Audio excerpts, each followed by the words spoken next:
is getting your highest Q rating? Man, right now I have to go with OKC. I feel like, they have the MVP, which is SGA, and I feel like their supporting cast is playing really, really good. They got good young players. Chet being back in the lineup with to go along with the big fella Hartenstein. I feel like they have the best record, and well, not the second best record, but I feel like they have the highest Q rating through All-Star right now. Yeah, I mean, Thunder have only 10 losses this season. They're beating teams by almost 13 points. It's hard not to point to them. One of the stories to watch in this second half, though, is the MVP fight. I know you basically crowned SGA, but it's basically Shai Gilgeous-Alexander against Nikola Jokic. Who are you giving it to right now? And I think you kind of gave it away, but maybe you can expand upon that. Yeah, I'm going with Shai.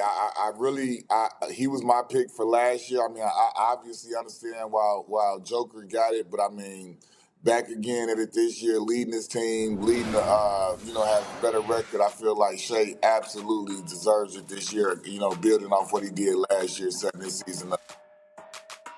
Yeah, he has been so impressive. You can see the points. He's leading Jokic there. Every other category, Jokic leads him, but that's just because he's a walking triple-double night in and night out.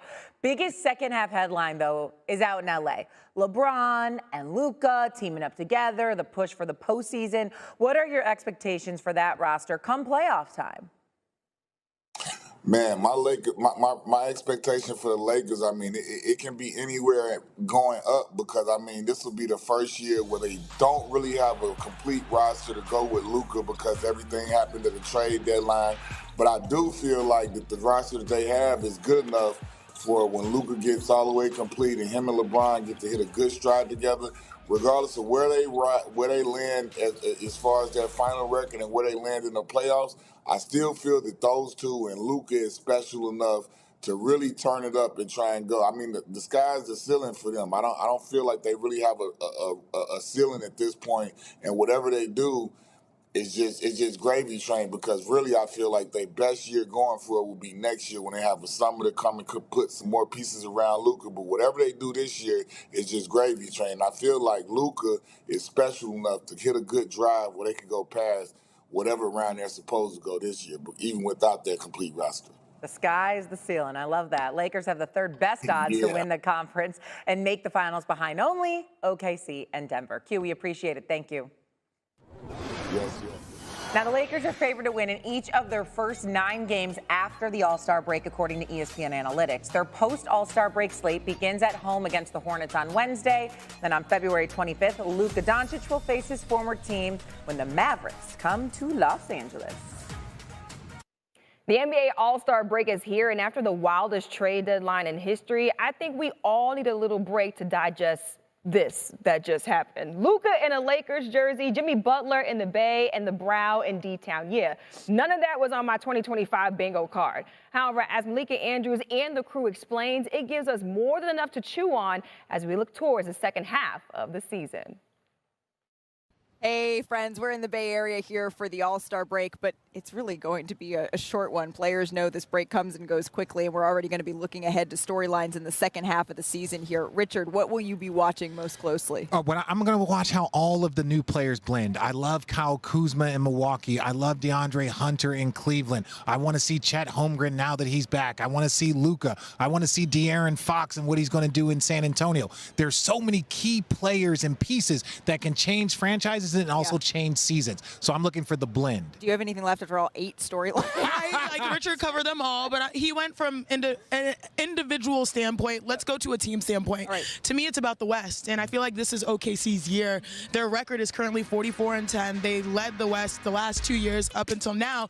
And so now, will they seal the deal? Will they finally bring a championship back to Oklahoma City? Or is the West going to still be wild? Is it still open? I know a lot of people see Shai Gilgeous-Alexander as an MVP, but more importantly, people fear Nikola Jokic and what he's able to do. So will the Western Conference be open, or will OKC continue their pace and really succeed? Yeah, are they going to separate themselves as a team to be feared in the Western Conference? Because as we've talked about a whole lot, while teams respect what they're doing, there isn't necessarily a fear factor until you do it in the postseason. In the Eastern Conference, I think something that everyone is watching is the 76ers. Which direction are they going? I could tell you what direction they're going to go. The same direction they've been, and that's no disrespect. When you have injuries, when you have inconsistencies, I'm not not talking about the talent, the level of coaching. Their rookie, who was playing like a rookie of the year, Jared McCain gone. Then you have guys injured and banged up. You see where this is going. Let's be realistic. I hear this question and I think of the music group. There's only one direction, and it's not the one that you want. It's not the one that you want.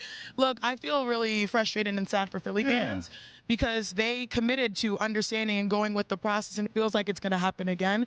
Hopefully, Joel Embiid getting some rest, them sort of having a restart next season will probably be the best scenario for them. But they have realized that Tyrese Maxey is their guy. Right. Yeah. Like, that's the bright spot there. Well, and that's why that Joel Embiid has nicknamed him the franchise. Remember, their pick, it is top 6 protected, too. So they do need to make a decision. Otherwise, they lose it to who? The Oklahoma City Thunder.